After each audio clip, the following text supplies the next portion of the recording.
வணக்கம் நண்பர்களே, இது உங்கள் சிஎஸ் அகாடமி. இந்த காலேஜ் டிஆர்பி அசிஸ்டன்ட் ப்ரொஃபசர் ரிலேட்டடா கோர்ட்டு கேஸ் வந்து போயிட்டு இருந்தது.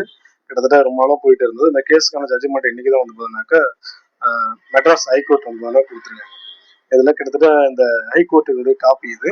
இதில் கிட்டத்தட்ட 108 பேஜஸ் இருக்கு. இந்த 108 பேஜஸ்ல இதனுடைய வழக்கினுடைய ஹிஸ்டரி எல்லாத்தையுமே வந்து பார்த்தீங்கன்னா கொடுத்துருக்காங்க. அதில் நம்ம இன்னைக்கு இந்த வீடியோ என்ன பார்க்கணும்னா, இந்த ஜட்ஜ்மெண்ட்ல மெயினான பாயிண்ட்ஸ் என்ன இருக்கு, என்ன கொடுத்துருக்காங்கன்றதான் நம்ம பார்க்க போறோம்.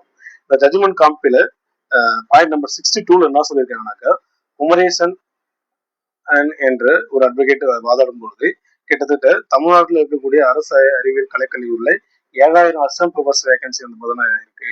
ஆனா 2,708 போஸ்ட் தான் வந்து பார்த்தீங்கன்னாக்கா செலக்ட் பண்றதுக்கான நோட்டிபிகேஷன் வந்து விடப்பட்டிருக்குன்னு சொல்லியிருக்காங்க. ஸோ அதை மேற்கோள் காட்டி வந்து ஜட்ஜஸ் என்ன சொல்றாங்கன்னா, கிட்டத்தட்ட 42,064 விண்ணப்பதாரர்கள் விண்ணப்பிச்சிருக்கும் போது 2,708 பேர் மட்டுமே நம்ம ரெக்கமெண்ட் பண்ணுவது துரதிருஷ்டவசமானது.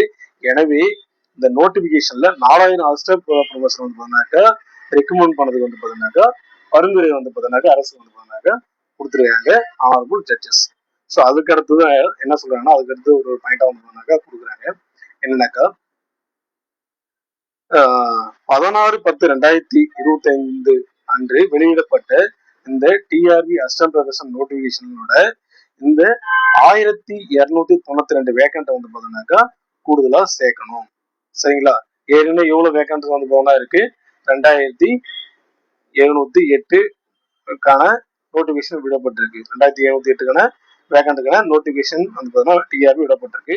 அதாவது கூட நம்மளுக்கு 1,292 வேக்கண்ட்டை நம்ம சேர்த்து சொல்லியிருக்காங்க. ஸோ அப்படின்னாக்கா இது டோட்டல் வேகன்சி எவ்வளவு வரும், கிட்டத்தட்ட வந்து பார்த்தீங்கன்னாக்கா ரவுண்டா 4,000 வேக்கண்ட் வந்து பார்த்தீங்கன்னா வரும். ஸோ இந்த புதிய பணியிடங்கள் 4,000 வேக்கண்ட் வந்துன்னா ஆல்ரெடி நம்மளுக்கு அறிவிப்பு விட்டாங்க இல்லையா, அந்த அறிவிப்புல இருந்தே வந்து பார்த்தீங்கன்னா ரெக்கமெண்ட் பண்ண சொல்லி ஆனரபிள் ஜட்ஜஸ் வந்து பார்த்தீங்கன்னாக்கா ஆர்டர் கொடுத்துருக்காங்க. ஸோ அதுக்கு அடுத்த பாயிண்ட்ல வந்து பார்த்தீங்கன்னா என்ன சொல்ல வராங்க பாருங்க. இந்த 42,064 விண்ணப்பதாரர்கள் இருக்காங்க இல்லையா, இந்த விண்ணப்பதாரர்கள் நிரப்புவதற்கான இந்த 42,624 விண்ணப்பதாரர்கள் விண்ணப்பித்து 4,000 அசிஸ்டன்ட் ப்ரொஃபசர் நிரப்புவதற்கான பினான்ஸ் வந்து பார்த்தீங்கன்னா ஆல்ரெடி வந்து பார்த்தீங்கன்னா கவர்மெண்ட் இருக்குன்னு வந்து பார்த்தீங்கன்னாக்கா சொல்லியிருக்காங்க. ஸோ இது வந்து பார்த்தீங்கன்னா ஃபர்ஸ்டே ஒரு 4,000 நோட்டிஃபிகேஷன் வந்து போறாங்க. ஸோ அப்பயே வந்து பார்த்தீங்கன்னாக்கா ஃபண்ட் அலாட் பண்ணிட்டு தான் அந்த 4,000 போஸ்ட் வந்து பார்த்தீங்கன்னாக்கா விட்டுருப்பாங்க. ஸோ நடுவில் வந்து பார்த்தீங்கன்னா அதை கேன்சல் பண்ணிட்டு தான் 2,708 வந்து பார்த்தீங்கன்னாக்கா விடப்பட்டாங்க. ஸோ அப்படின்னாக்கா 4,000 போஸ்ட் இருப்பதற்கான ஃபண்ட் கவர்மெண்ட்ல இருக்கும் பட்சத்துல 4,000 அசிஸ்டன்ட் ப்ரொஃபசர் நீங்க தாராளமா ரெக்கமெண்ட் பண்ணிக்கலாம் அப்படின்னு சொல்லிட்டு செகண்ட் பாயிண்ட்ல வந்து பார்த்தீங்கன்னா கொடுத்துருக்காங்க. எதை பேஸ் பண்ணி இந்த 4,000 ஆல்ரெடி நம்ம அப்ளை பண்ணி எக்ஸாம் எழுதிட்டாங்க இல்லையா, 42,064 கேண்டிடேட், இது இவங்கல இருந்து 4,000 பேரை ரெக்கமெண்ட் பண்ணிக்கலாம்னு சொல்றாங்க. நெக்ஸ்ட் இந்த ரகு என்ற ஒரு வழக்கு தொடுத்தவங்க இந்த ரிட் பிட்டிஷனை பேஸ் பண்ணி என்ன சொல்றாங்கன்னாக்கா, கெஸ்ட் லெக்சருக்கு 15 மார்க் வந்து பார்த்தீங்கன்னா வெயிட்டேஜா வந்து பார்த்தீங்கன்னாக்கா கொடுக்கலாம். 15 மார்க் நீங்க வெயிட்டேஜா வந்து பார்த்தீங்கன்னா கொடுத்துங்க, அதுக்கு வந்து பார்த்தீங்கன்னாக்கா அலோவ் பண்ணிக்கலாம்னு சொல்றதுதான் ஜட்ஜஸ் வந்து பார்த்தீங்கன்னா வழிகாட்டுறதுனா கெஸ்ட் லெக்சருக்கு கொடுத்துருக்காங்க. அதே சமயம் இன்னொரு ரிலாக்ஸேஷன் வந்து பார்த்தீங்கன்னா கொடுத்துருக்காங்க. என்ன ரிலாக்ஸேஷன்னாக்கா, அவங்களுக்கு ஏஜ் ரிலாக்ஸேஷன் வந்து பார்த்தீங்கன்னா கொடுத்துருக்காங்க. இந்த ஏஜ் ரிலாக்ஸேஷன் வந்து கொடுத்துருக்காங்க. இந்த ஏஜ் ரிலாக்ஸேஷன் இந்த எக்ஸாம் இல்லாம அடுத்தடுத்து வரக்கூடிய எக்ஸாமுக்கும் வந்து பார்த்தீங்கன்னா பொருந்துன்னு சொல்றாங்க. நெக்ஸ்ட் செலக்ஷனுக்கு வந்து பார்த்தீங்கன்னா பொருந்துன்றாங்க.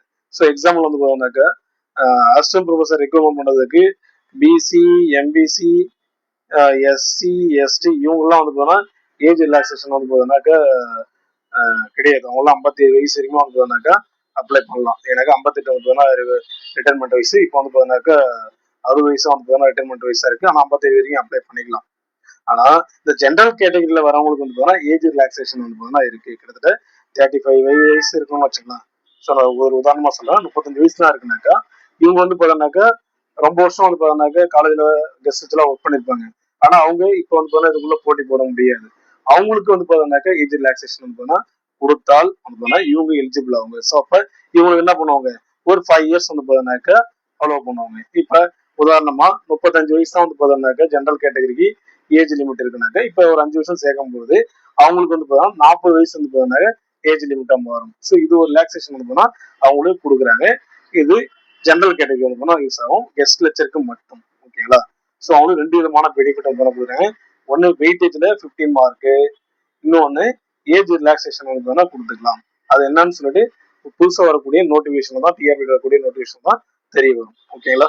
ஸோ அடுத்ததான் என்ன சொல்றாங்க பாருங்க, இந்த 4000 அசிஸ்டன்ட் ப்ரொஃபசர் ரெக்கமெண்ட் பண்றதுக்கு காலக்கெடு வந்து பார்த்தீங்கன்னா 6 மந்த்தா வந்து பார்த்தீங்கன்னா நினைச்சேன். அதாவது இந்த 4000 அசிஸ்டன்ட் என்ன 2708 போஸ்ட் வந்து பார்த்தீங்கன்னாக்கா விட்டுருக்காங்க. 2708 போஸ்ட் வந்து விட்டுருக்காங்க. கூடுதலா விடக்கூடிய போஸ்டுக்கு ஆடம் வந்து பார்த்தீங்கன்னா கொடுக்கணும் இல்லையா? ஆடம் கொடுத்து ரெக்கமெண்ட் பண்ணணும் இல்லையா? அதுக்கு வந்து பார்த்தீங்கன்னா காலக்கெடு வந்து பார்த்தீங்கன்னா 6 மந்த்தா வந்து பார்த்தீங்கன்னாக்கா டிசைட் பண்ணியிருக்காங்க. இதுக்கான ஃப்ரெஷ் ரெக்ரூட்மெண்ட் நோட்டிஃபிகேஷன் விடப்பட்டு செலெக்ஷன் ப்ராசஸ் கம்ப்ளீட் பண்ணி முடிக்கிற வரைக்கும், அந்த புதுசா அப்பாயின்மெண்ட் ஆகிற வரைக்கும் ஆல்ரெடி ஒர்க் பண்ணிட்டு இருக்கக்கூடிய கெஸ்ட் லெக்சரை வேலையில இருந்து எடுக்கக்கூடாது அப்படின்ற ஒரு உத்தரவு வந்து ஜட்ஜஸ் வந்து கொடுத்துருக்காங்க. ஃப்ரெஷ்ஷா வந்து ஃப்ரெஷ்னாக்கா ஆடம் நோட்டிஃபிகேஷன் கொடுத்தா பண்ணுவாங்க டிஆர்பி. ஸோ அந்த நோட்டிஃபிகேஷனை விட்டு அதுக்கப்புறம் அந்த ரிசல்ட்டை விட்டு அப்புறம் வந்து இன்டர்வியூ நடத்தி அப்பாயின்மெண்ட் பண்ணி முடிக்கிற வரைக்கும் ஆல்ரெடி ஒர்க் பண்ணக்கூடிய கெஸ்ட் லெக்சர்ஸ் வந்து பணியில வந்து பார்த்தோம்னாக்கா எடுக்கக்கூடாது சொல்லி அந்த ஒரு இன்ஸ்ட்ரக்ஷன் வந்து பார்த்தோம்னாக்கா கோர்ட் வந்து பார்த்தோம்னா கொடுத்துருக்காங்க. இதுக்கு அடுத்து என்ன சொல்லியிருக்காங்கன்னாக்கா 63வது பாயிண்ட்ல ஆல்ரெடி கொடுத்த தனி நீதிபதி சிங்கிள் ஜட்ஜஸ் கொடுத்த தீர்ப்பை வந்து பார்த்தோம்னாக்கா அவங்க ரத்து பண்ணியிருக்காங்க. அந்த தீர்ப்பை ஆல்ரெடி கொடுத்த தீர்ப்பை வந்து பார்த்தோம்னாக்கா ரத்து பண்ணியிருக்காங்க. நெக்ஸ்ட் வந்து இது சம்பந்தமா இருக்கக்கூடிய மற்ற எல்லா கேஸும் வந்தோம்னாக்கா இதா கூட இந்த வழக்கா கூட நாங்க முடித்து வைக்கிறோம் சொல்லிட்டு அந்த ஒரு இன்ஸ்ட்ரக்ஷன் வந்து கொடுத்தாங்க. எப்படின்னாக்கா ஏபி சார்ந்து அனைத்து வழக்குகளும் இதா கூட முடிச்சு வச்சிருக்காங்க. இதுதான் இன்னைக்கு மெட்ராஸ் ஹைகோர்ட்ல நடந்த ஜட்ஜ்மெண்ட்டுக்கான விளக்கம். சரிங்களா? ஸோ இதுக்கு அடுத்தது என்ன நடக்கும் அப்படின்னு நான் பார்க்கணும்னாக்கா டிஆர்பி கூடிய சீக்கிரமா வந்து பார்த்தோம்னாக்கா இந்த 2708 கூட இருக்கக்கூடிய அடிஷனல் போஸ்ட் வந்து 4000 போஸ்டுக்கான அடிஷனல் போஸ்டுக்கான ஆடம் நோட்டிஃபிகேஷன் வந்து பார்த்தீங்கன்னாக்கா ஒன்று வெளியிடுவாங்க. இந்த ஆடம் நோட்டிஃபிகேஷன் வெளியிட்டதுக்கு அப்புறம் தான் காலேஜ் டிஆர்பி ரிசல்ட் வரும். அதுக்கப்புறம் தான் இன்டர்வியூ நடக்கும். ஸோ இதுக்கெல்லாம் வந்து பார்த்தீங்கன்னாக்கா ஒரு 2 மந்த் ஆகும். ஆனா இந்த ப்ராசஸ் வந்து பார்த்தீங்கன்னா ரொம்ப ஃபாஸ்டா வந்து பார்த்தீங்கன்னா முடிக்கணும். ஓகேங்களா? ஏன்னா இது கேஸ் மேல கேஸ் எழுந்துட்டே போகுது. மறுபடியும் என்ன பண்ணுவோம், இதுல ஒரு சில பேர் இந்த உத்தரவை எதிர்த்து வந்து பார்த்தீங்கன்னாக்கா டெல்லி கூட போறதுக்கு வந்து பார்த்தீங்கன்னா வாய்ப்புகள் வந்து பார்த்தீங்கன்னா இருக்கு. ஹைகோர்ட்ல இருந்து சுப்ரீம் கோர்ட் வரைக்கும் வந்து பார்த்தீங்கன்னா மேல்முறையீடு போவாங்க.